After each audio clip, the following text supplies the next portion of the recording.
Hey, look at that. It actually did the thing. It actually auto changed. That was exciting.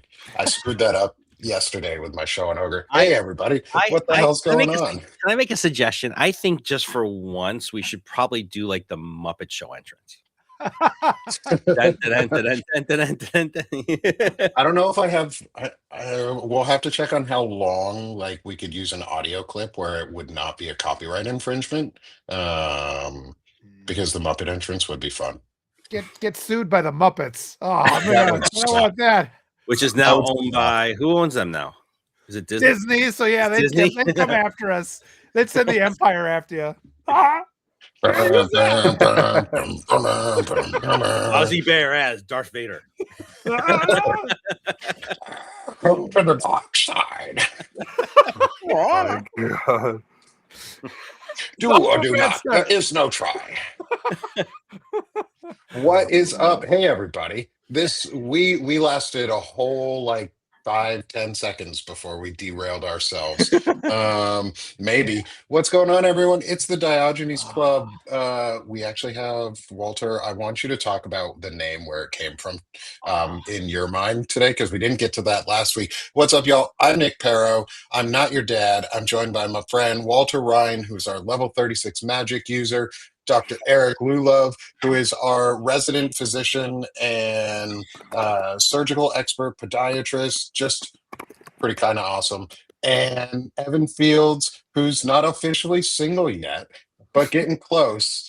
And we're forcing him to get out of bed and get his lazy butt up.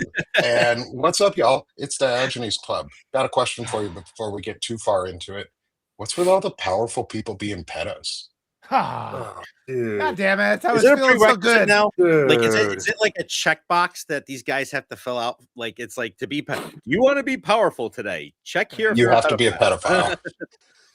Yeah. They send receipts nowadays. They send it in emails to each other. They just go back and forth and say weird shit. Anyway, before we get into that, Walter, you have a story for us, my friend. Yes. Oh, Yes. good. I'm so glad I get to tell this. It's one of my happiest things. When you were pitching out names for this, I never thought you'd take Diogenes Club, and I'm sure Evan knows it.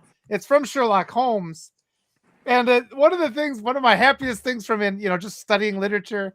When you're creating a character, you have to have these aspects about him that make them more relatable. And Sherlock Holmes, well, he's one of the giants, like top 10 all literary characters of all time. Just tremendous affection. I think I love the Robert Downey Jr. interpretations. I think those are really good. Oh, those are fun, yeah. Yeah. Well, one of the things Sir Arthur Conan Doyle put in there, at one point you're reading along because he's almost like untouchable, right? He's got these tremendous powers. How do we relate to him? Well, at one point they added in that he has an older brother named Mycroft, who is his more intelligent older brother. And right there, it's like, oh, it's like even Sherlock Holmes has to deal with that shit. And like every time, it's like you only meet him because Sherlock Holmes is like, when he finds, like, fuck, I don't know what to do. I gotta go talk to Mycroft. And then Mycroft gives him shit about it. He's like, oh, I saw you were in the paper the other day with your little bullshit investigations that you have to do. He's like, gives him crap like this. And I don't know, something about that. I just love it. It makes me just laugh. Just that whole dynamic that Sherlock Holmes has to put up with that crap too. And what Mycroft Holmes has in the book, he's created the Diogenes Club. And it's because he's like a bit of a recluse and he just doesn't want to talk to his fellow people, and we're kind of adapting that for our purpose here. Like we want to change masculinity in America because we don't want to talk to the other gentlemen's clubs, right? So this is the gentlemen's club for men who just do not like toxic masculinity in our case. And in the case of the Sherlock Holmes book, Mycroft just doesn't want to talk to people because he's always busy with something else. It's like, he's like, they're just quit interrupting me.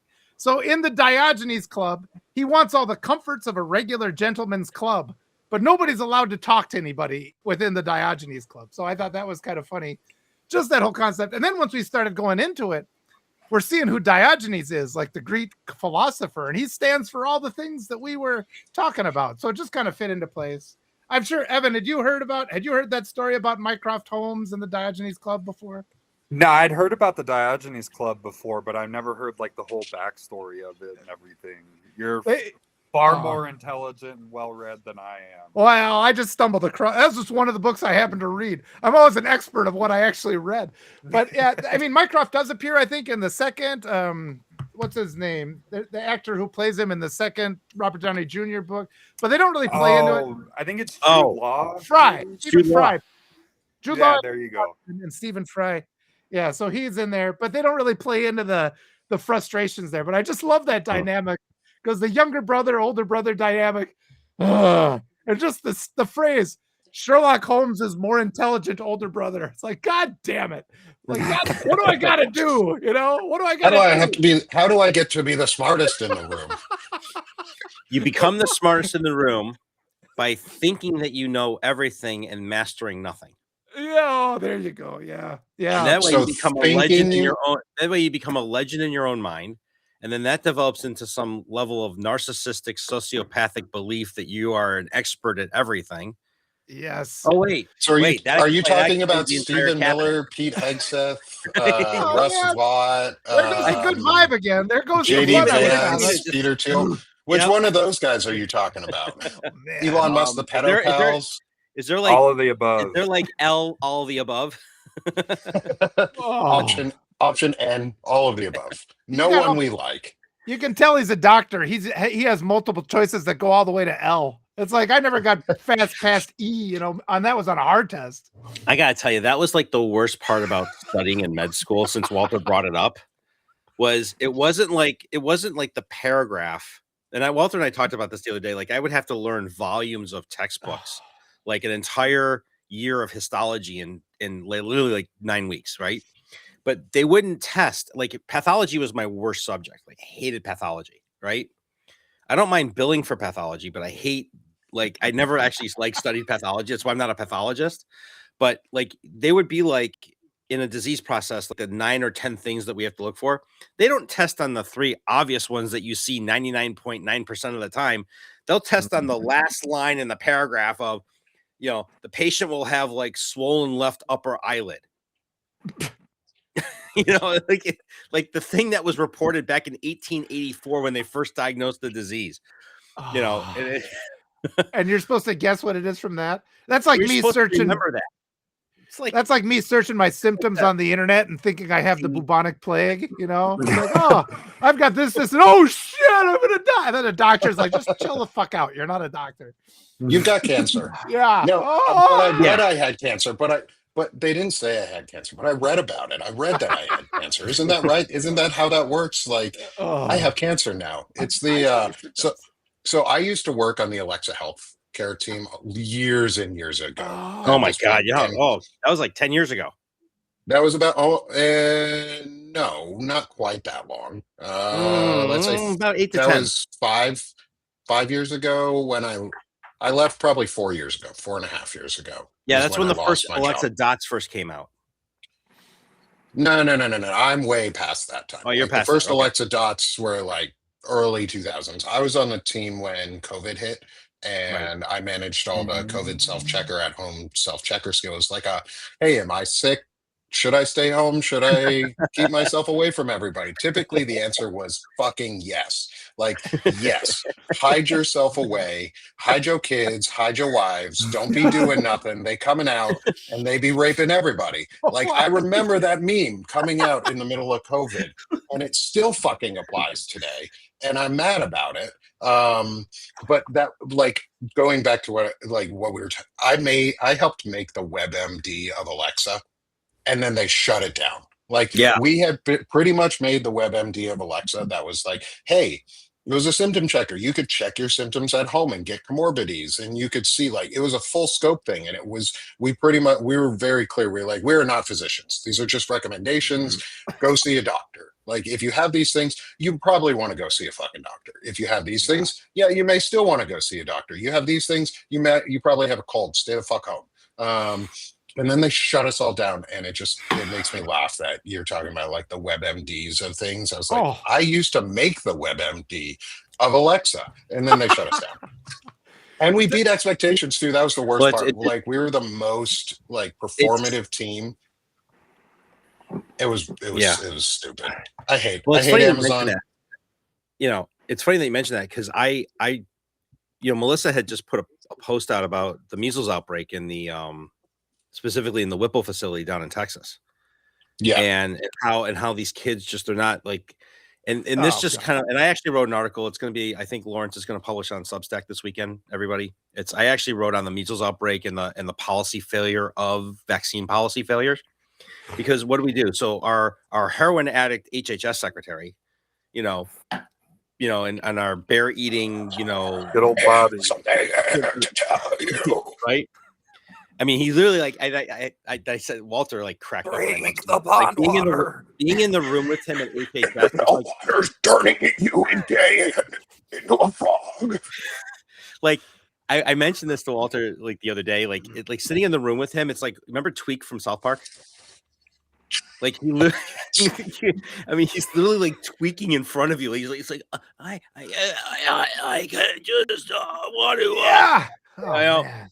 But all these people now that he's put on the vaccine committees, right, are anti-vax physicians, have no belief in actually what, like, it's the policy failure for Americans is we're just going to kill you. We're just not going. We're going to kill your kids. We're going to change the vaccine scheduling for children. Against the recommendation of the American Academy of Pediatrics and the American and the Infectious Disease Society of America. And the virologist, and that's I'm trying to connect with Dr. Angela Rasmussen because she's a virologist on here and publishes a lot on the SAC. So I'm trying to like getting together with her schedule to do a virology show and talk about this because this is not my area of expertise, but it's. Well, we saw it was a few months ago. I know it was at some point last year that they didn't convene like the board or whatever to go over the flu vaccines or to update them, and then now we're seeing. I saw something maybe last week that there's already been like 9 children that have died from the flu this year. And that's because they don't have like the proper strains and everything in the vaccine. And that just goes to what Eric just said. I wanted to ask Eric, you're in Florida. Oh, go ahead, Evan. No. I was going to ask you guys, it's kind of a little bit in the weeds and everything, but it was an example of proper masculinity and healthy masculinity that I saw that blew my mind, and I'm sure all the ladies loved it too. If you watch the Grammys, my boy Benito Bad Bunny, he displayed positive masculinity all night, and I thought it was the greatest thing. I wasn't really excited about the Grammys and everything because of like all the shit going on, and it feels kind of out of touch to have a big award show and everybody dressing up and all that when people are being shot in the streets. But I thought it was awesome how first he spoke up about things. He was obviously like the big guy of the night because he's going to be performing at the Super Bowl and everything, but I don't know, he cried when he won. He was appreciative about everything. He made compassionate and like empathetic speeches. I just thought it was really cool. I don't listen to a lot of his music because I'm a güero and I only speak English and all that, but he I don't know, I just thought it was cool, man. He seems like a really good dude and he's getting a lot of stuff. Can't wait for halftime show when MAGA loses their fucking mind. Aren't they doing a counter programming event? Yeah, the losers. Point is they got like Scott Bio and shit. No, Kid Rock. Point is that Bad Bunny's entire halftime show is going to be in Spanish because all of his music's in Spanish. He's not going to translate his lyrics into English to pacify, Bill Job, who's sitting on his recliner drinking his Pabst Blue Ribbon 6-pack because he can't afford anything else because he's a farmer and got cut and can't make any money, but he's still voting for Trump because Trump's going to take care of me. But I can't wait for them to lose their shit during the halftime show. Oh my god, it's going to be so much fun. I'm gonna just I want to see them all put like videos and stuff on TikTok crying about how he's singing in Spanish and just exposing their racism. Just like I want to hear them do it. I'm so tired of and I know it's hurtful to hear because I've heard some words thrown at me that are really hurtful. Like I've been called some shit as a Jewish person that is unkind. Starts with a K and is like fucking awful. Yeah, Nick, you and I could Is- have a conversation just on that. Yeah, I'd love to have a conversation. We'll have to have one off screen for a little bit about Oh, one yeah. because I'm not yet far enough out on my like out of work clause that I can speak about this company. Oh. But there's some names. No, the company name became very close to a word, and in Mm. Spanish, that word, there's soccer players. It's the short name for Enrique. It is Kike, is how it is pronounced Like in Kike Hernandez from the Dodgers. Right. yeah, like Yeah. Kike Yeah. is how it Oh. is spelled. Well, there was Kiki Vandeweghe who played for the. However, when you're on an Golden State international Warriors. team and you don't know if somebody's going to say the word correctly, Yeah. and Yeah. there's a word that sounds really similar to what flies in the object and Ben Franklin had a key attached to, which I don't like saying because it's really easy to mispronounce. You have to be really cautious about that, especially with a team that had multiple Jewish people on it. And it was at the height of all right after all the stuff happened in Israel, like everything is still going on. And none of us were consulted on that. Like I wasn't part of the consultation for the team name, and I had been there for 2.5, almost 3 years of the 3.5 year process that they'd been a company. Yeah. Like, yikes, dudes. I won't say anything else about it. Yeah. People just But going anyway. through life not People- thinking about it's so things. They didn't, People it was the that- thing was they didn't think. Yeah, they didn't think. And when we heard the name, we were all like, ooh. I want to say too, just kind of going off on that, Spanish, the way that people get enraged. I mean, I've always been deliberate about we're a multinational family here. We speak Spanish in the house, and I'm just loud. I'm loud anyway. You guys have noticed I'm loud, but I'll be in public speaking Spanish very loudly. And there's been a lot of times, like when my daughter's playing basketball, it's like, oh, this is code. I can tell her what to do in Spanish. I'll scream out, "Quítale la pelota a este niño por allá." And I'll be in like these rural Wisconsin towns, and like half the people in the stands will turn to look at me. And I think it's just so important that Walter loud? Nah. But it's just important to be. Yeah. And one of the first things that I wrote that got a lot of attention was an article called Speaking Spanish in America, just about how my kids had been harassed. They were harassed when I'm not around. When I'm not around, I'll show up. You guys got a problem with Spanish? No, sir. And they wander off. But here's that article that got shared 250,000 times. And it's just there's all these assumptions. Like people assume. It's like, look, they say that's rude. I assume you're talking about me. It's like, why the fuck would I be talking about you? Why do you think you're so interesting that I'm talking about you? We're just talking in Spanish. You want? It's like I bet I can use words in English you've never heard before. And it's like, am I not supposed to do that? Go ahead, Eric. I have a button. I gotta find this button because I gotta post a photo. It says, "If your life is so exciting, why are you reading my button?" That's a good one. It's like those bumper stickers. If you're reading this bumper sticker, you're too close to Jesus. And Yeah. like, Oh, that's a good one. That's a little bit of a threat. But That's it is a part of it, little though, bit is of a that- threat. Yeah. that It's an entitlement that implied people threat, but hey, well, that's your warning. problem Let's for call being it too a close. warning. It's a warning. It's an implied warning of, hey, you're too close to my ass. You're getting close to Jesus when I hit that brake. Like, We could do Jesus, a take show your just wheel, on- not mine. We could do But a show there's- just on bumper stickers. What was that? A show It'd be on like an bumper entire stickers. Seinfeld episode on bumper stickers. Oh. What Walter, we need to do. I was going to ask Walter, how do you feel about that? Like being in Wisconsin, which I'm sure is like a majority white state and everything. How do you deal with not only like the racism that your family goes through from speaking Spanish, but also like keeping the perspective of like you being a white man speaking Spanish? Do you find that it like kind of normalizes it for people who might have ignorance about like the rest of your family? Do you think it like helps, or do you think, I don't know what I'm trying to ask. Do you think it's a positive?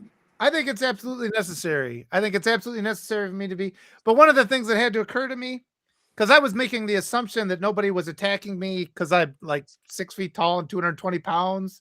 So I'm just like, yeah, so I'm going to speak Spanish. What are you going to do about it? And I didn't realize, like, it kind of took me a while to realize, like, there'll be times there are people that are physically bigger than me, but it's infrequent. And I'm just like, I never really thought of that before. My wife mentioned, she's like, you're big. You're a big dude. Your presence just scares people. I'm like, no, like 3 weeks ago, there was a guy bigger than me. She's like, yeah, one time 3 weeks ago, I was like, listen to yourself. I was like, oh yeah, I kind of am one of the bigger guys.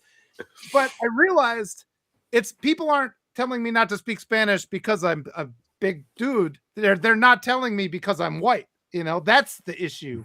I mean, like, actually, the physical size has nothing to do with it. It's white privilege. So I think that's a good use. And it's positive masculinity too. Go out there and talk to my family in Spanish. Normalize it. Talk to my, around other kids at the basketball practice. I'll use Spanish there too.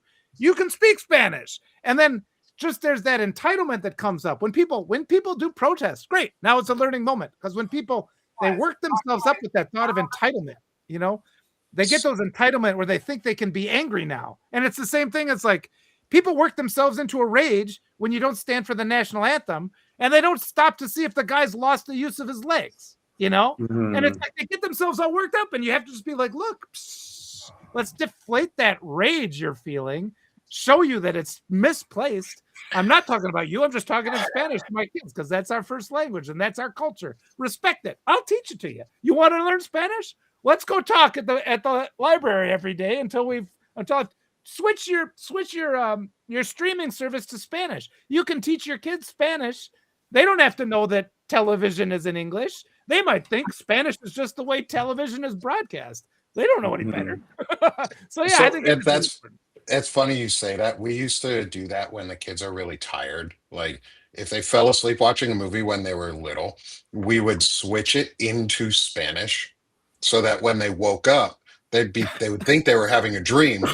Like, oh my God, what happened to the TV? Like, why is it? I don't understand this.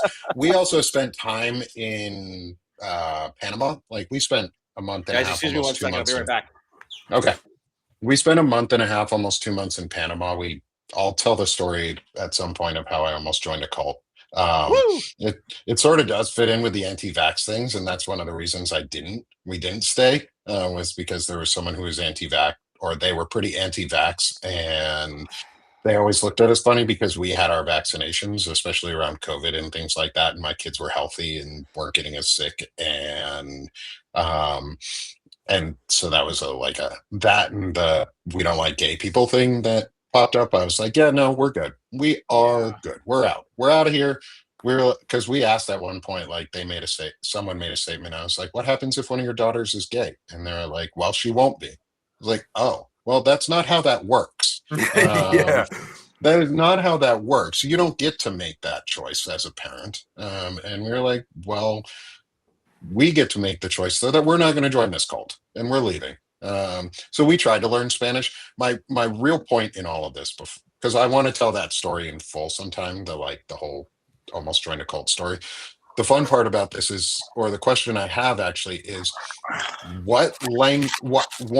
first question, why are they so mad about Spanish? Spanish is a white person language too. They're Spanish insecure. people are white. The Portuguese are white. It's a white language. Why are you fucking mad about a white people language? It's European, assholes. Yeah. Like, It's the same you guys are so thing. proud about European culture, but you're so fucking mad that people know a European language. Like, fuck right off. Because if I went out and I said, yeah, it depends on how you define white, Courtney, you're exactly right. The thing is, Spanish is a white language. Spanish is a white language. Like, it's a European white language. We shouldn't be fucking, if we're going to be white supremacists in America, assholes, like, you should at least know your history enough to know that Spanish is also a European language too. Like, we bought half of America from them. There's It's more all Spanish. insecurity.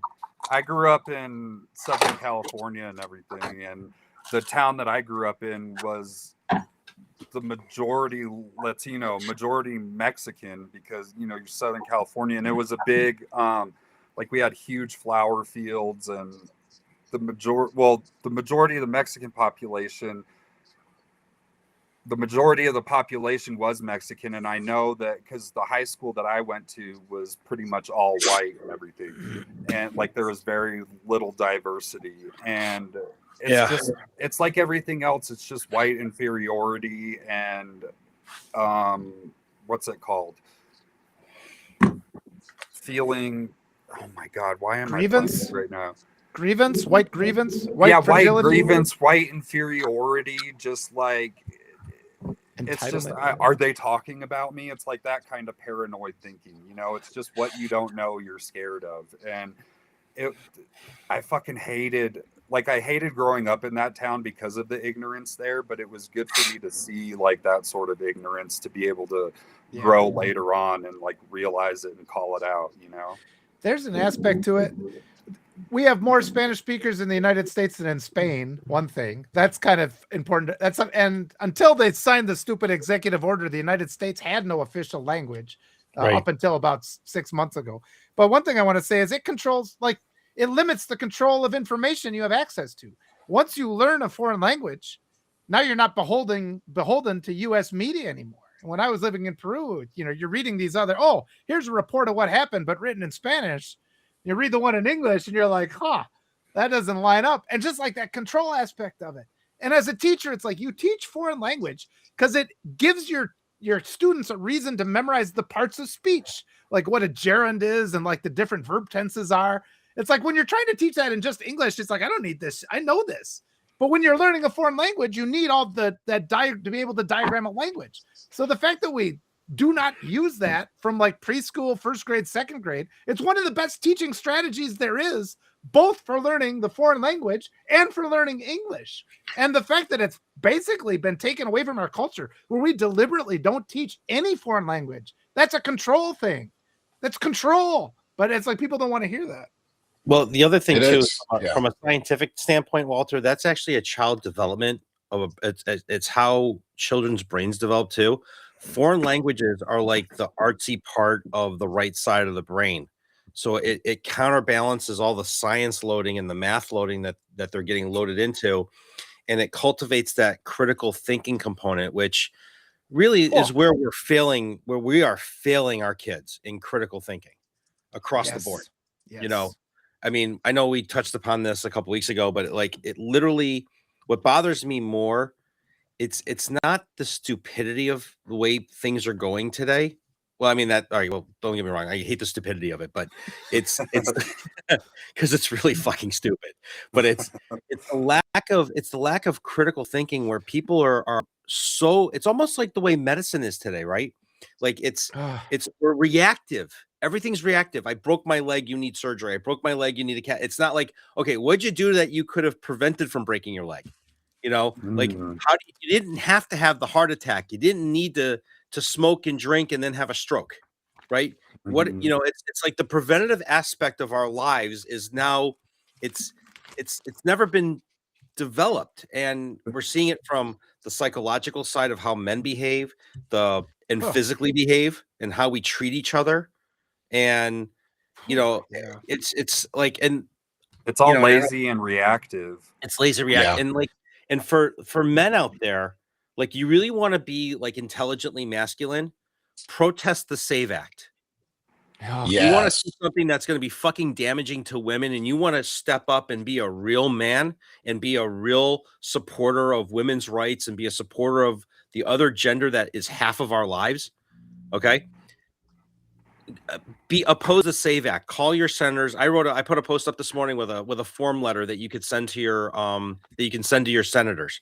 It's a straight copy form letter. 70 million, up to 70 million women are going to be affected by this. Because for years, Nick, what has the Christian nationalists been saying? The Christian church, you have to marry, you have to change your name, you have to do that. So now we're just, okay, well, you've gotten married, you've been married for 25 years, you changed your name. Oh, guess what? You go to vote? I'm sorry, we can't let you vote because your name doesn't match your birth certificate.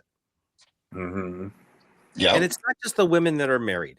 It's the women who changed their name legally because they went through an abusive domestic relationship, or kids that were adopted. You know, their birth certificate's not going to match the adoptive parent's name unless they physically got the birth certificate changed, right? And this is just across the board. How many people is this going to affect? It's also, and Crow, thanks for pointing that out. And I was also going to say that too, is it is more than about women.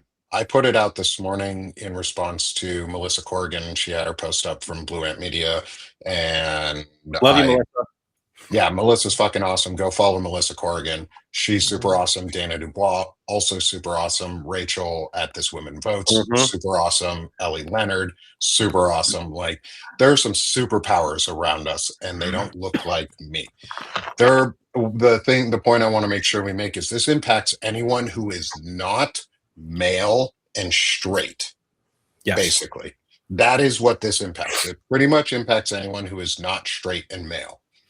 And That's white. what they did on purpose. Yeah. And white. Because a lot, like Eric, you just said, a lot of folks change their names.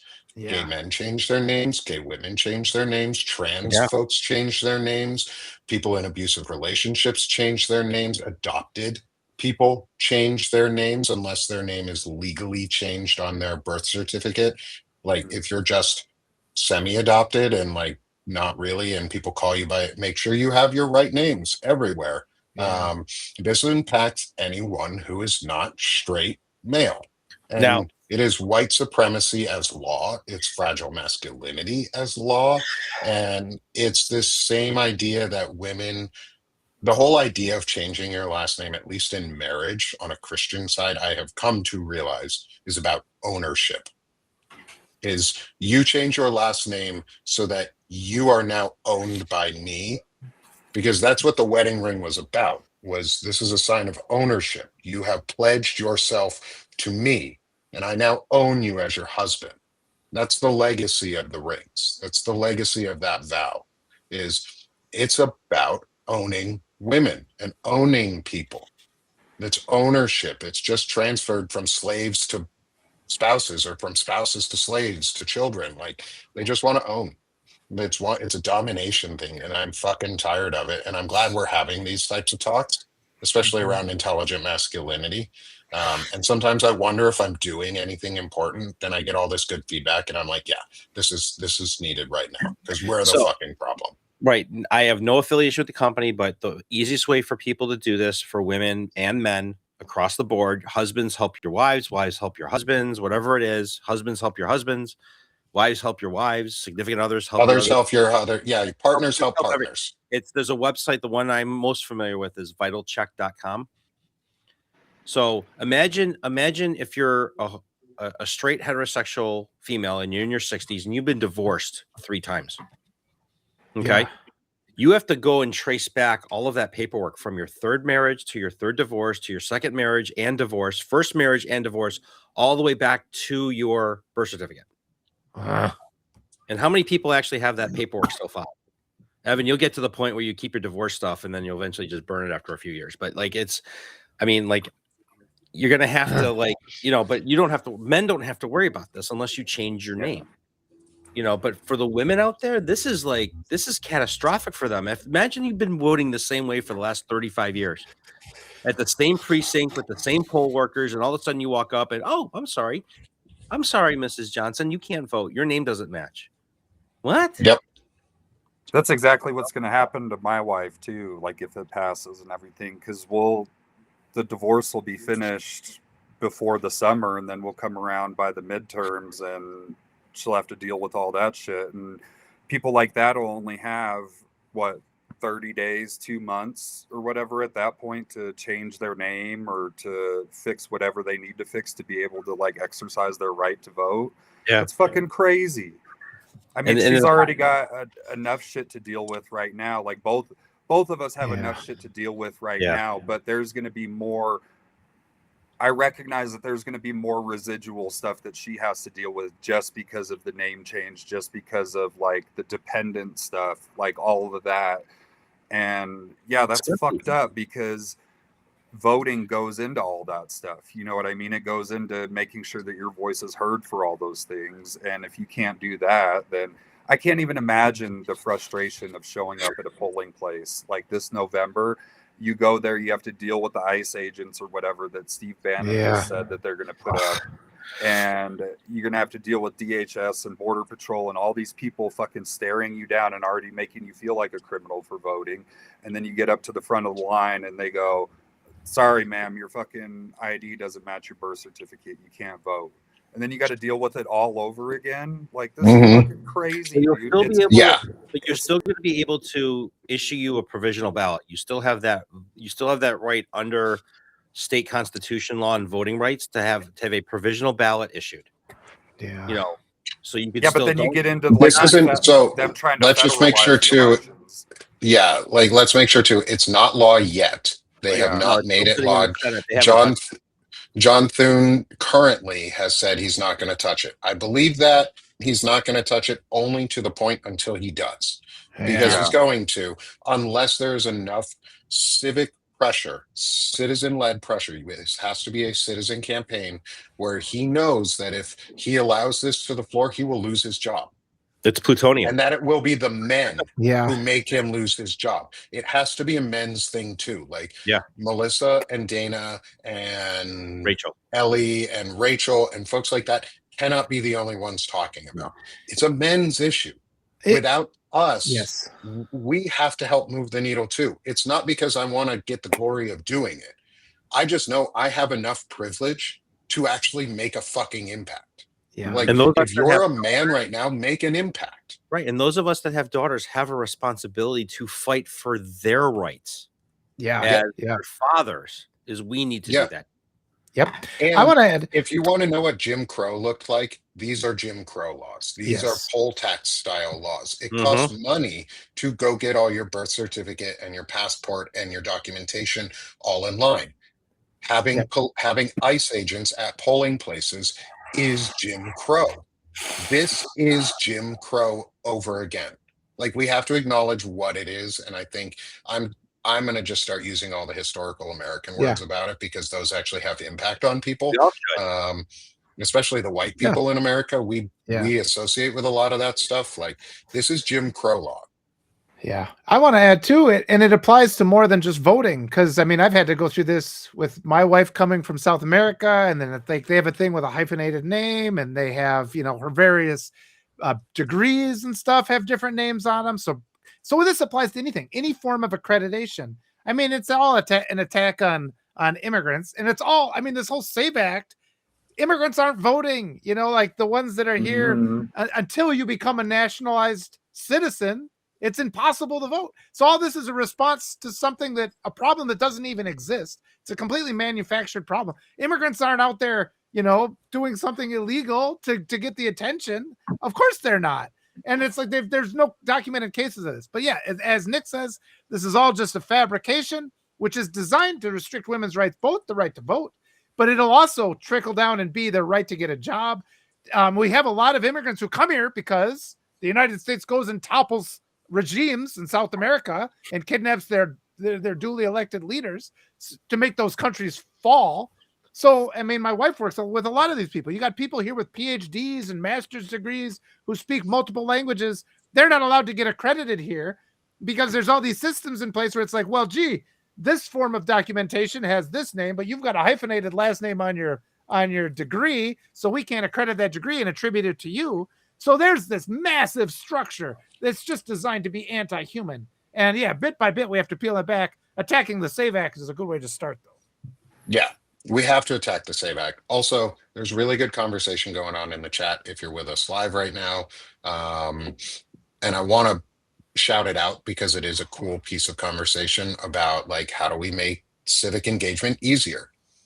Hey, I don't have time to write an app, but I know there's a lot of folks out there who are really smart. And I'm going to be talking with my good friend Courtney, who helps and is a volunteer with me in a lot of ways. So thank you, Courtney. You're fucking awesome. Also, thank you to my other really good, really amazing volunteer, Beth, who has helped me set up the Sick of This shop, which you look over my head on this side. There's a QR code for. Great. 20%. 20% discount off on all of this stuff right now during this first week. There is a really cool image of Walter and I on there, with Walter's scream and my peace sign, with this shirt on the back of our Notes of the Week shirt and coffee mug. And because I like accessibility and I'm left-handed and I hate that coffee mugs are designed for right-handed people only, where the thing fucking always faces the wrong direction, either out or in. My coffee mugs are left and right-handed. I have them both. So if you're Nice. left-handed, you can get a coffee mug Oh, with it's an full elephant ear image on coffee mug. the front and then the Elephant ear. logo image on the back. So everybody else, like I like to be able to show off the image that's going to be on the front. And so I made coffee mugs for that. So Evan's if you're excited. left and right-handed, you get coffee mug options too. Yeah. Also, just wanted to shout out though the idea. And oh, Mason, yeah, DM me. I'm happy to add and get additional volunteer support and see what we can do. Like, come with an idea what you might be able to support us on. Like, boom. We need that because the more we can get, the better. Like the more support we get, the easier it becomes for us to help manage these shows and get them going. But also, then we can make community support efforts really like come to life. Like there's the app that was mentioned in the app that was mentioned in the chat is about like an auto dialer for 5calls. Like 5calls.org is a great site. But we don't have a convenient way for people who are busy as shit to call. I love this. We're trying to be serious, but we're I'm not. like trying to hold it together, and Walter's. I'm trying to hold it together while I'm talking about this. Let's have a dance party, boys. Let's show some positive masculinity. Yeah, we want a messaging app that allows people Okay. to sign up. Walter, I got the happy AI-generated stuff. I got the happy stuff here. Yeah, just 3 drops. 3 drops of this. Yeah. Yeah. Hey, Nick, he started. I'm gonna look over my Yeah, glasses He at you, started. sir. Sir. He got serious. Oh shit. You can't make me stop, you asshole. I'm a dancing man. I'm the governor's son. You can't handle the truth. Did you see the? Oh my god, dude! Make him. We need it. Let it out. Don't hide it. Let's hear it. Roar. I laugh internal a lot. Oh. That's not good Well, for you. you That's did not this, good for you. You gotta let it out, Nick. You gotta. I don't think we've ever heard Nick really laugh. Might have to He take doesn't my really jacket off. I'm warming You up. know. Warming up. I've got to laugh in there. I've got it. The problem with being someone who is disassociated so much is like emotions are still really hard. And so I'm learning them too. Like, yeah, you broke me. Yeah, Walter, thank you for that. That was great. Yes! Yeah! Let's have some. Oh my god. Oh shit! Well, Hazel's what over did here they like, say to what the chat? the Oh, the fuck dog. is going on? Look at that. Look at that. Look at that poochy face. Well, that only took 42 minutes to completely derail the entire podcast. He's looking at me like, what the fuck is going on? I don't even We want really I needed can't this. see the chat, so I don't know what's going on in there right now. But Come dance with me, Nick. You know you want to. You know you want to. No, you don't. You don't want me to dance. I am the wrong dance person. Oh my you can tell God. Walter spent a lot of time in South America. Oh Yeah. shit, man! I used to light it up. You got his carnival thing going on already. You should see my wife dance. Oh my god, she used to cause crashes, car crashes.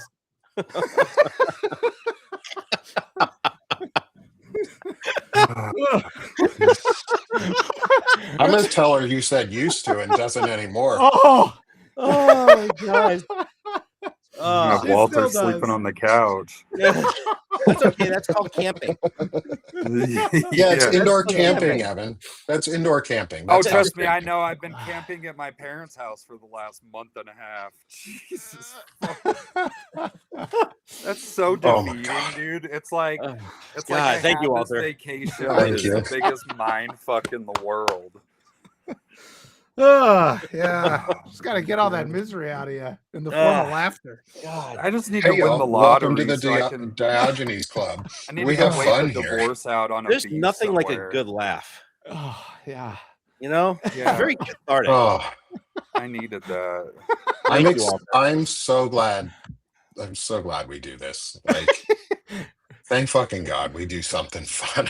It's not going to be it's not going to be in just the audio though. There's just going to be a long period of silence with like just kind of like Just Just gonna Walter be like, dancing what to the nothing. Well, Walter, Why You know, did that's- this I happen? listen. Where did I it hear the music. I hear it. I hear like, it. this clip has to go viral. Like, I think you got to clip this out and put this on a share stack because it was just, oh my God. Yeah. I'll put it Well, on my we can clip OnlyFans. it. We can clip it. It'll come out on the. We'll probably find it. One of us needs to make this a clip on the AI tools. Just a GIF. Yeah. No, the other thing I was going to Just say, Walter We're Giffen. gonna have to meme him like Walter's just, dancing through you know. space and stuff, like the cat videos and everything. I'm gonna have to put a scene up that's just Walter. Like get rid of the rest of us, and it's just Walter dancing in the background. With the music in the background, that German dude that just goes up to the mic and he's like, it's just Walter That floating song, through space. I've known that song since AIT in the Army was the first time I ever saw that song.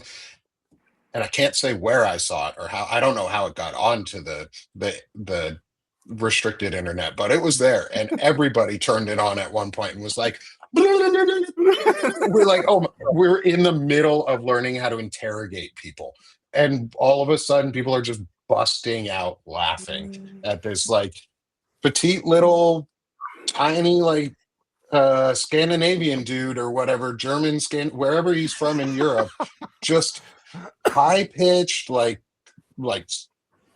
so cool. Such a weird sound. I've never been able to make the sound he makes either. Like, I don't understand how he does it. I'm gonna see if I can find it on YouTube. It looks I like can just Evan's tell you right tracking now- it down. The memes for all this were going to be Walter was listening to Utopia, Sirius XM during our podcast. And that's why he was dancing. Just listening to my memories. How do I look this up? Like, I don't even know what to look up. That one? Yeah, Yep. that guy. That's it.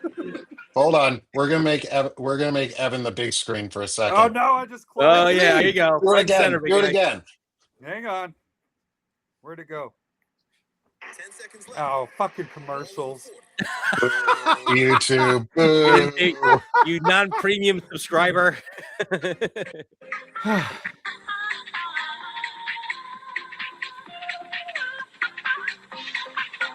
We're gonna get sued by these guys now. No, as long as we had commentary.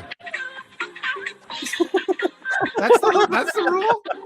Yeah, there's this weird tongue rule action about in like, yeah, like Hell. how does he do that with the tongue? Whoever his partner is must be really happy. Must be really happy with him. Male, female, somewhere in the middle, like anywhere in between. His partner must be super happy with him and that tongue ability. Like whatever the hell that is, men learn how to practice that. Like I feel like Flicking a that would be a tongue good song. tool. That's what it's called. Oh, Oh, Flicking a God. tongue song. I just know if I wasn't on the show and I was in the chat room watching this solo by myself, I'd be splitting my spleen open. I hope so. I All hope so. Man. I hope you guys have all had a blast today. Like everyone in the audience, shit, the are we done already? 360 some odd people. No, we've still got 10 minutes left. No, okay. I mean, We we haven't are even near- started. It feels like this hour We've been just went like messing boom. around. Did you guys see that I can Cory see Booker's Snappy going away. on a book tour?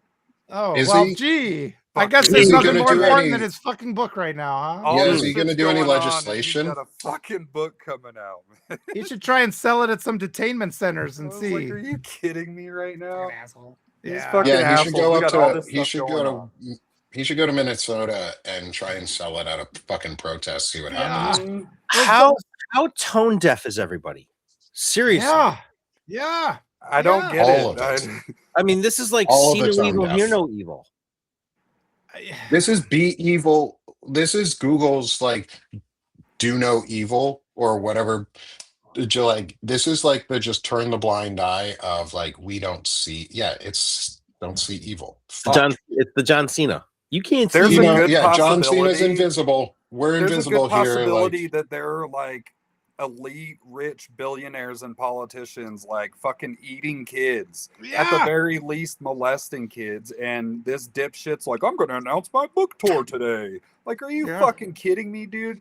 It should be like wall to wall, like burning 5-alarm fires to find these people. Yeah, And the like press Zorro corps just Ranch accepted and Trump missing being like, people. no, I that's keep Bill saying- Clinton. That's not me. That's Bill Clinton. And you're like, what the fuck is going on, dude? Dude, Trump is in the files like 4,600 something fucking times. No, That is You know who zero. I- You know who I found in the files? You know who I found really interesting in the files, Evan? You're not going to be happy about this one. Is Mark Cuban.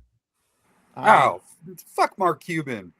And what we need to do, okay, good. Now that we're on this rabbit hole, we also need to, and I talked about this the other day with Shane, is we need to not protest the teams or the players themselves on these teams because they're not the owners. ones at fault. It needs Right. to be the owners and the management. Is also the Memphis Grizzlies. They're owned by Robert Pera, who is the founder and CEO and majority shareholder at Ubiquity, which sells telecoms and communication networks and systems I have in my house. and I love access points, and they are fueling 80% of the Russian data transfer points. 80% are Ubiquity Technology, an American company who Robert Pera owns the Memphis Grizzlies. Yeah. And I love their So- stuff. It's such an easy interface too to watch my network and Mhm. see what's going on. I love the software. I mean, it's amazing. They're funding they're funding the killing of Ukraine. They're funding it's going through Turkey. They're funding the killing of people in the Middle East, in Asia in general, in Africa. Like their tech Wow. is being used on purpose. They have purposely kept their regulatory staff and their oversight staff purposely. I've done like a super deep Evan, I'll share if you guys want to read this. I want to put it out at some point, but I did a deep research analysis on Ubiquity and on Robert Pera, and I'm doing an epistemic war analysis on it using some tools from my friend Rachel at This Woman Votes, who is really good at AI technologies and ethical uses of it, and how do we combat the epistemic warfare stuff that's going on, which is what we're the information war. Robert Pera is a bad fucking dude. Like Robert Pera is not a good dude. He's mentioned once in the Epstein files, but not because he was part of it. I looked every time I find someone, I'm like, are you in the Epstein files? And if I see you, I then continue to research you about like the stuff. He was mentioned once. I'm gonna bet he's gonna be mentioned more when they release stuff because all the other billionaires are in there too. And it's like we said, it's sort of a checkbox. Is you get to billionaire status and you either become a pedophile or you just were one and let yourself loose. And both are fucking gross. So yeah, Ubiquity sucks. Oh, he's a Ubiquity young sucks. dude too. He's only Yeah, he's like- 47. Mm-hmm. And Did you hear his Justin friend? Timberlake's a part owner with him too. I know that he like bought into the team and everything, Mhm. so he's like partnering with him. Oh, we lost Walter for a second. Yeah, That's just- so we have to talk Yay! about folks like that. We have to put pressure on them, and you have to research, like what the fuck is going on. Yes. He's worth $32.2 billion. Yep. Did you hear France raided Narcan Leon's? I think that might be really big because they raided his Yeah, they're offices going in after him Paris. big time. And as they do discovery and as they start accusing and potentially arresting people, we're going to get more testimony. We're going to have more legal arguments for releasing things. I think it's out of control. I think this government is already. Thank I think God. they've lost. They just don't know. They're walking dead. They don't know it. Thank you, foreign governments, Yeah, for thank you. finally remembering you also have laws in your country, and if they're being violated, you can prosecute them. Don't wait Yeah. on the U.S. because we sure as fucking gonna do it anytime soon. Didn't- We're in the FUBAR moment of U.S. history again, like fucked up beyond all recognition. FUBAR. Didn't Norway just pass? Didn't they just start investigations in Norway and they just voted to end their constitutional monarchy? Or there's Did something they? going on? They started that process? Or That something would be like that? really cool. They're They ahead also of us. have there's I think it's either Denmark or Norway that it was one of the they're the first country that did a data ownership and privacy law Yes. further. And like the EU has much better data laws than we do, and data security laws. They have the GDPR, which is much stronger than what we have in the US because we don't actually fucking have anything really other than HIPAA, and HIPAA's barely a thing anymore because they've found all these regulatory ways around it. Is they own their data. Like the only thing that I think has come good out of the crypto bros and these crypto pedo bros is, or the idea that we haven't even gotten to this one. This one's fucked up. Is the underground like sex like market that is being fueled by crypto to like with like traded and uh trafficked women who are being forced to perform like sex, and they bet on who's what the outcome of that sexual encounter is going to be through crypto, and they're paying for the end of civilization by jacking off. And like it's easier to do that than it is to go out and protest. They found the way to make incel men, and so like that's what we're dealing with. Is crypto is fucking gross. The only thing that's good that's come out of crypto are NFTs, and they're underutilized, which is a non-fungible token. That means it can't be stolen, and it's yours. It is uniquely yours. There is only one fingerprint ever available for that, which is where we should be, which is what we should be reaching for, is each person has sole ownership of their data, sole ownership, and you get to dole it out to people. And when you are done, you click no and they lose access to it.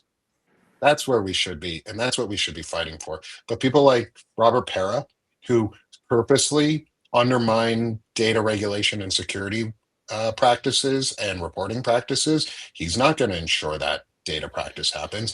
Elon Musk, who founded Doge, and the Doge boys who stole all of our data, they're not going to fucking respect our shit. Like, these are the things we need to be talking about now, is what we can be doing to guard ourselves and create a parallel system. If they're not going to do it, we need to do it. Fuck these people. Fuck the pedophiles. Like the pedo bros. Yeah. Fuck you guys. All of you guys, the pedophile mafia, Elon Musk, Peter Thiel, JD Vance, you guys are gross. Yeah. Like, you should be ashamed of yourselves, and how the fuck you're still married. I feel so sorry for your spouses, because you're an abusers. You're abusers. That's what you are. You're abusive pricks. Fucking I brought Bill us down Gates, there at the man. end. Yeah. Oh that yeah, guy. fuck that guy. He used to do good. Like, come on, man, you were donating so much money to end all these diseases. Why'd you have to go and just be a fucking pedophile? Like, keep your dick in your pants and don't touch children. Now That's he's just got like performative. millions of herpes How is that memes not going a red around line? about him. Have you I just seen all wanna- those, like the Russian STD thing? And now there's all kinds of memes of like Bill Gates with like herpes on his lip trying to hide from Melinda and stuff. Fuck, man. Did you see the Fantasy Island one that just released? No, There's one that's starring Jeff Epstein and Ghislaine Maxwell, and the plane flies in, and it's Woody Allen and Brett Ratner, and, and they're all getting off the Oh, yeah, plane. don't ever watch a Woody Allen movie. No. No. That guy's especially sick. That was his own daughter that he'd groomed for. And she was like talking shit about Anthony Weiner's like victim or whatever when he got caught like sexting the 15-year-old. There was an email from that, what's her name, Soon Lee or whatever, Woody Allen's stepdaughter and wife, and she was like castigating one of the victims and stuff, like, oh, she needs to keep her mouth shut or so. I was like, what the fuck is going on? That deprogramming, we gotta Melania do. was involved in all that shit too. Yeah, it's and then like crazy. She is the honeypot. She's the honeypot. Like, I am 100% convinced at this point. Because she was banging 98%. Epstein first, right? Yeah, like everything that's now come out, she is the Russian honeypot for Trump. Like, what else is there to, like, Putin's in the files everywhere. Melania came out of nowhere. We don't actually really know her real age. Nobody can say for sure her real age. She came over on the Epstein visa. Yeah. The Einstein Epstein visa. She came over on the Epstein visa. That's what they did. They Mhm. all used this fake Einstein visa for rich men to buy women and transfer or children and transfer them into the US under the guise of they're brilliant. And they don't have to be brilliant in any way, shape, or form because it's about the guy who is buying the visa, not the person who is getting the visa. Mhm. And Melania is the honeypot, is the trap. I was an intelligence professional. I learned how to do source handling and interrogations. At this point, there is enough circumstantial evidence around this and like direct evidence that is coming out that if you are not paying attention to this and you think it's not that he is not entrapped in a Russian honeypot, I got a boat to sell for you in the fucking Yeah. Rockies. Mhm. Like come to the fucking Well, you got to pick on that. Colorado Rockies, go a mile and a half up. I got a boat to fucking sell for you for the deep sea. I got a salt fishing boat for you. Have fucking fun. I I'll mean, give you Noah's Ark while I'm in the process too. I mean, It flooded in what, Tennessee? think about That's just the I think love about that. the shit in the last week. Just, I mean, we're only what, February Yeah. 4th, right? I mean, think about the shit in Tulsi Gabbard, where Yeah. literally on ABC last night, Tom Yamas literally asked him, "Did you know about the Tulsi Gabbard thing?" No, but then she asked me to be there. Like she asked me to be involved. Like, I mean, that's a whole nother scandal, and you know they're going to come out with a paper that says, I got my 11,000 votes and I won Georgia and I'm a happy boy because I'm getting, and then on Mhm. top of it, the New York Times just reported that Trump they finalized the policy. They're going to fire 50,000 more federal workers because they were not appointed by him. Yeah.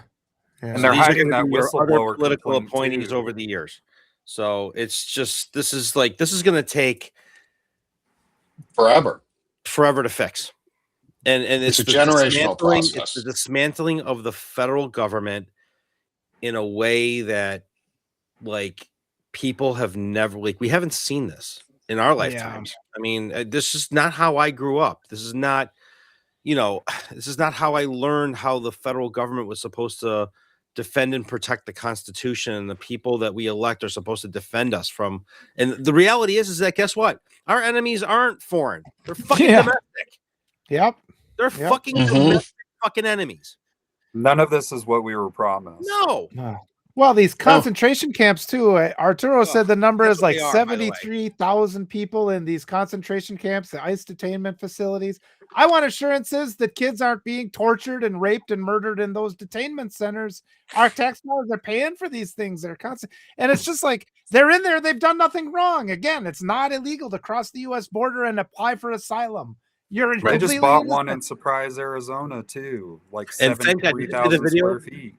Did you guys see the video of that gentleman who stood up at the meeting and talked about the Holocaust and what happened Yeah. when Patton's Third Army went into a town outside, I think it was Ulford, Germany, and the Mhm. mayor wound up killing himself? Mhm. I know they kind of did this in Band of Brothers, where they kind of did a whole scene in episode, I think it was episode 8, when they found the concentration camp, Mhm. and they made the townspeople come in and bury the bodies, and like Yep. they were all like, "Oh, I had nothing to do with it." Like, fuck yeah, you did. Yep. You didn't say anything. You We're are just them. as responsible for those that did the crime. Mhm. That applies to us. It's happening in our applies to country with our everybody. tax dollars. Yep. If you say nothing, you are just as culpable as those who caused the problem. It's hard. Yeah. It's Yeah. not a difficult concept to do the right thing. It really isn't. No, it's Like, easy. I mean, I mean, it's not easy sometimes, but it's the not, but right thing to do. it's not difficult to get out of bed. We all put our pants on the same way every morning. We all are creatures of habit, right? We all do the same things. We go in the bathroom, brush our teeth, take a shower, get dressed, go to work. How hard is it to do the right fucking thing because you know it's morally fucking wrong? That's what we're here for, to try and pressure people and Right? try to show them that Mhm. It is you not can do like the right thing, like I am not knowingly going to operate on the wrong part of a person's body because why? It's fucking wrong. Mhm. Okay. Not only is it illegal, it's fucking wrong. I don't do procedures on people that they weren't consented for. Why? Because it's fucking morally wrong. Yeah. And Right? they're torturing little kids right now. The government is torturing, they're hiring, they're not telling us who they're hiring. What assurances do we have that ICE is not hiring rapists and pedophiles and They child are. murderers? Which they are. But I We know always they say are. I was Right. asking as a question. What assurances do we have? We can ask the government these things. We should be asking every politician we have. What assurances do we have? Why don't you open up these detention centers? What's going on in there? Why are you hiding? Why are you keeping it secret? And we have to ask those things. We saw how bad Liam Ramos looked, and he was only in there for 2 fucking days, and they were talking about him possibly dying and stuff. That he was depressed and wasn't eating and was vomiting. They've got stories of there was a woman who gave testimony at Congress that she was locked into a bathroom. They get one fucking sandwich a day for food, and then like they literally like not providing feminine hygiene product for these women, and it's just like they're they're treating the dogs better. They're A lot of treating people are dying. and people are They dying. get And we sick. don't have an accounting of who's missing and who's not coming back. Where did you send these people? I mean, they sent that fucking kid to Texas. Yeah. I mean, come on. Mhm. Fucking Minneapolis. It shouldn't take a federal judge to fucking sign an order to get somebody freed. Yeah. And then we It got shouldn't. Democrats. Then we got Democrats voting to fund ICE. And that's what disgusts me. Because Yeah, they need like to fucking go down retraining there and will look at help what them. they're doing. They need to be the ones asking these questions to vote to see what they're voting for, because they're giving money for that. Everybody out there, we got 435 congressional seats that are up for re-election, 35 Senate seats, and 36 governorships. We can fucking change the narrative on November 3rd and do it in a way that permanently Before then, the landscape. primaries, everybody. And all of you, please, I've been interviewing every candidate that wants to talk. Nick has come with me to interview candidates. Let's give them that platform. Let's encourage more Democrats to talk to real people. We get these progressives, we get them visible. They don't have any money. The progressives don't get any attention from the legacy media. So you have to help us build this network so we can elevate these voices that actually represent us. That's a big part of this. We can change. We can eliminate every single Democrat that's sitting right now voting for a primary challenger, a progressive primary challenger. We can get people in office who will stand up for the rights of our kids, that will protect 5-year-old kids who have been abducted by these terrorist organizations and are tortured and murdered in these detainment centers. We can stop funding those places. So we do have that power. Everybody, please. That's part of our big message here. And it's going to be ongoing. All of us. We'll talk to any candidate who wants to talk. We're not charging them anything. Just get them on there, spread their message. Everybody needs to remember when the founding fathers wrote the Constitution, our farming oligarchs back in 1781 to 1789, when they were Articles of Confederation all the way through the Constitutional Convention, they were, what's the one running theme in this Constitution? They were deathly afraid of the fucking executive. They wrote this Constitution in a way that they didn't trust whoever was going to be president because they didn't want another King George. Right? And that was the whole point of this whole thing. That's just why Article 1 is the legislative branch, that they hold the power of the purse. They're supposed to control oversight. They're supposed to countercheck the president, and it's not happening. So you know what? You don't want to do your fucking job? Good. You're fired. Let's fire them. All of them. Let's do it. Right? One of the things we should be demanding is recall mechanisms. Like every state should have a recall mechanism. Even if we want to go back to the old racist counting system of 3/5, let's do a 3/5 majority of your state. If 3/5 of your congressional district or your state, say you're a congressman, 3/5 of your congressional district don't like the shit you're doing, you're out. 3/5 of the state as a senator don't like what you're doing while you're in office, you're fucking out. 3/5 of the country don't like what you're doing as president, you're fucking out. I think we should be able to do things like that as citizens because, like you said, they were afraid of the monarch. They also collectively gave their wealth. They gave up their titles. They gave up their wealth. They gave up their lands in other countries. They gave up everything else and put it together. They did a communist system of money. They socialized their system and said, here's money to pay our soldiers. Here's money so we can clear some roads and build houses and bridges. They donated under collective pressure too by everybody else. It wasn't just they came up on this idea and were like, yeah, we're going to pledge our sacred wells in honor together. Everybody else was like, you better fucking pledge that shit and put it in there, and they did. We need to do the same again. That's what we should be talking about. Like Walter and I had a great discussion Yeah. with the Emily Berger. Wisconsin district congressional candidate Elizabeth Berge. That was freaking awesome. She was really cool. Go watch that interview. She's got a lot of good things to say. She wants to abolish ICE. It impacts her communities. She's on the ground representing and talking. Like she's talking part to of us. city council. She talked to us. Like my first congressional candidate interview ever was with her. And it was a lot of fun. And she was a person. Like we need people like that. We don't need people who are just pissy, shitty assholes. In echo chambers with rich billionaire pedophiles. I mean, yeah, and a if lot you're of them rich, I don't want you in office. Like, sorry, you've had your time. No. You've given it up. You've used it poorly. It's time to leave. American citizen. And we're going to make a wealth minimum and a wealth cap. Sorry, American rich people. citizen, if she's got the website to post where you can look up any U.S. congressman, any U.S. senator, and it shows how much they've taken from PACs and corporations. And I forgot the name of that website. I know she gave it to me the other day, but if she could put it in the chat, that'd be great. Because you can look up your state senators, you can look up your U.S. senators, your U.S. Congress people, any, and see how much public money they've taken, like private money, like, you know, PAC money. Yeah. Like, and how much they've raised and you know, and you can see all this and it's nowhere near the numbers that are actual reality because they're getting private money through Citizens United somewhere else. But it's like we have all the data to arm ourselves to put these people out of their jobs. Yep. We just have to have the will. Yep. We It's need building. Green Lantern. People We need the Green Lantern. We need the will. Yeah. Right. And the ones that are willing to talk to me and Nick and Eric and Evan are the ones that are legitimate, who actually are working for people. Like the ones that have so much money, oligarch money from whoever knows where, they just dismiss us. This is why Kinzinger will never answer any of your comments. And all those guys that are just have access to all this money and wealth who lord over us and dictate to us, but never listen.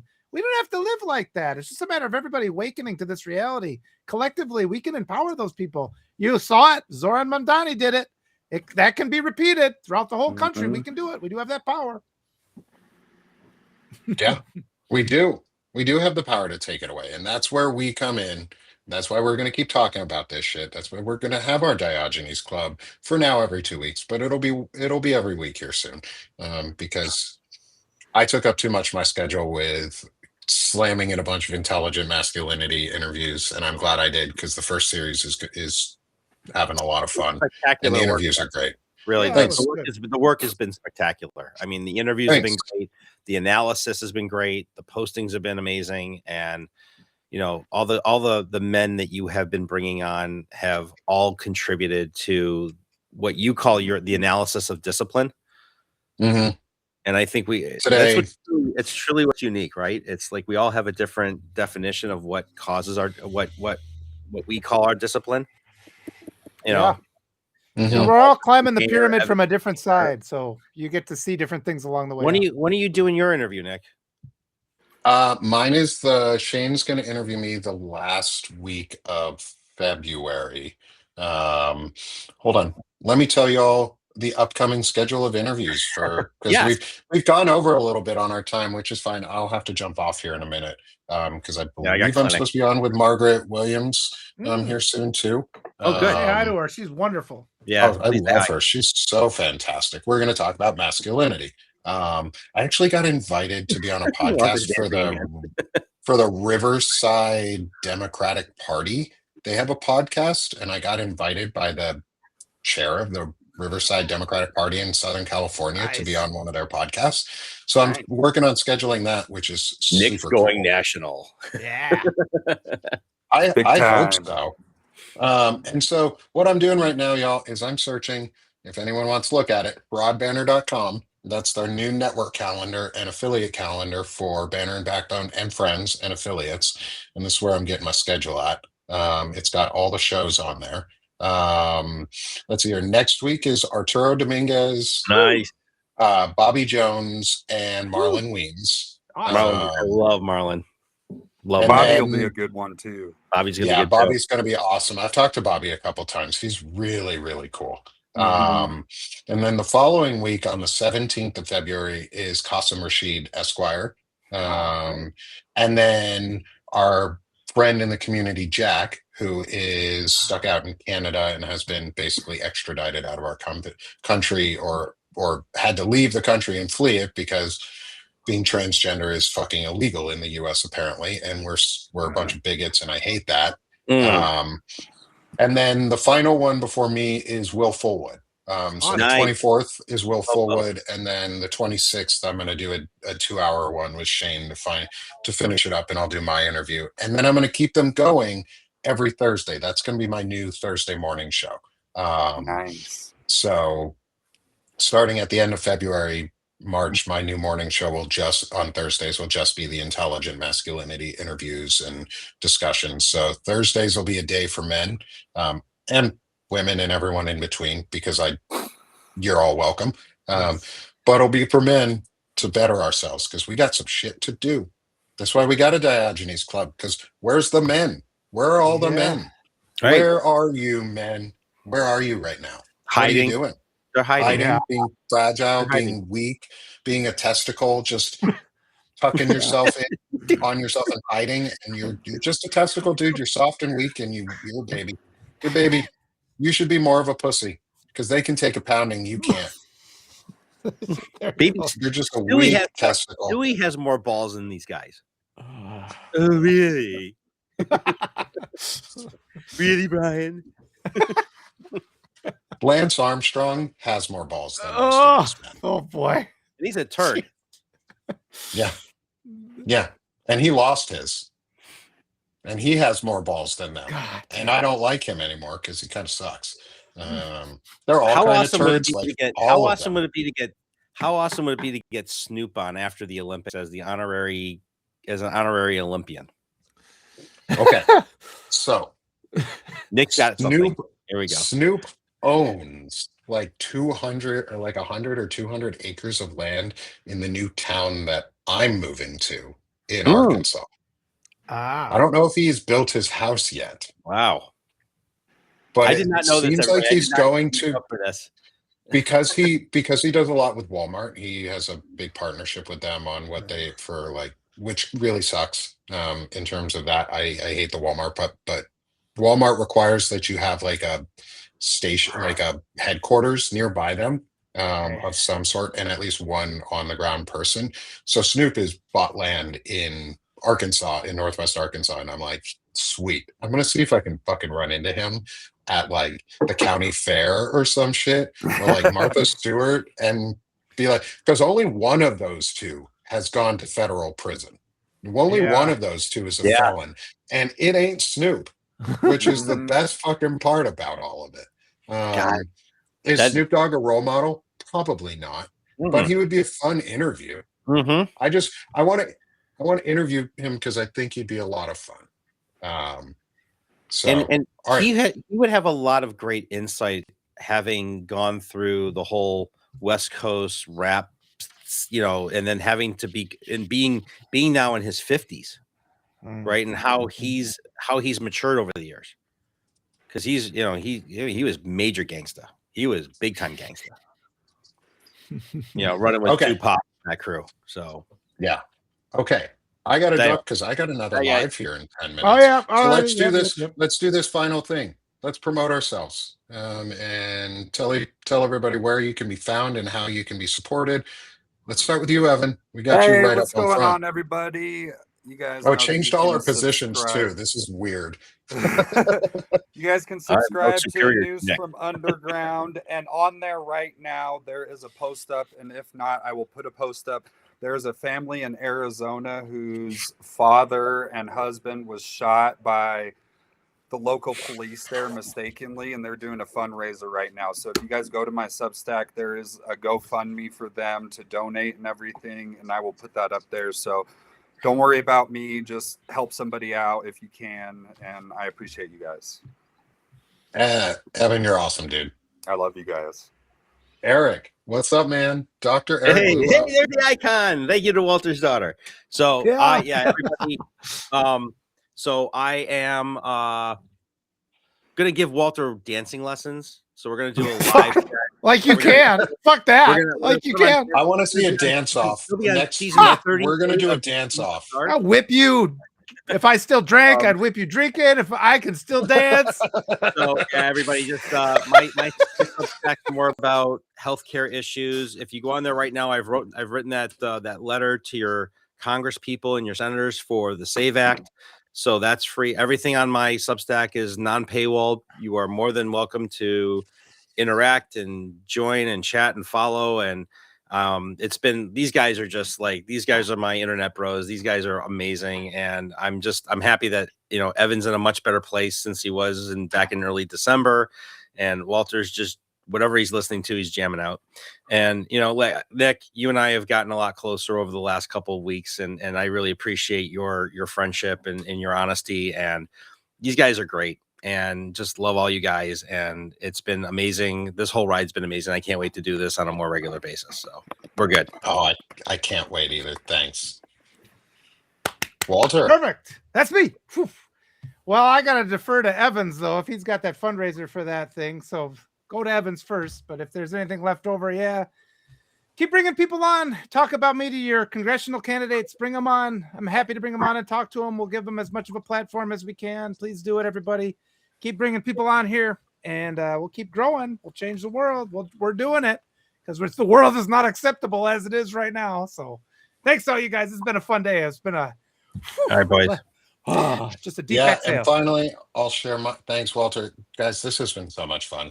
And I also just noticed that this background has the name fucking spelled wrong still. God, like I even fixed it too. I just never changed the background. I didn't even see it because it was behind our pictures the whole time. All right, Nick, I love you. I'm just gonna run. I got clinic, so I got some angry people waiting. So all right, take it easy, Eric. Guys. Ciao. Take it easy, Eric. Thanks, guys. And hey, come support Evan. Make sure you go support the family in Arizona. And like Walter said, if you've got anything left over, come support me here at Sick of This Shit Publications.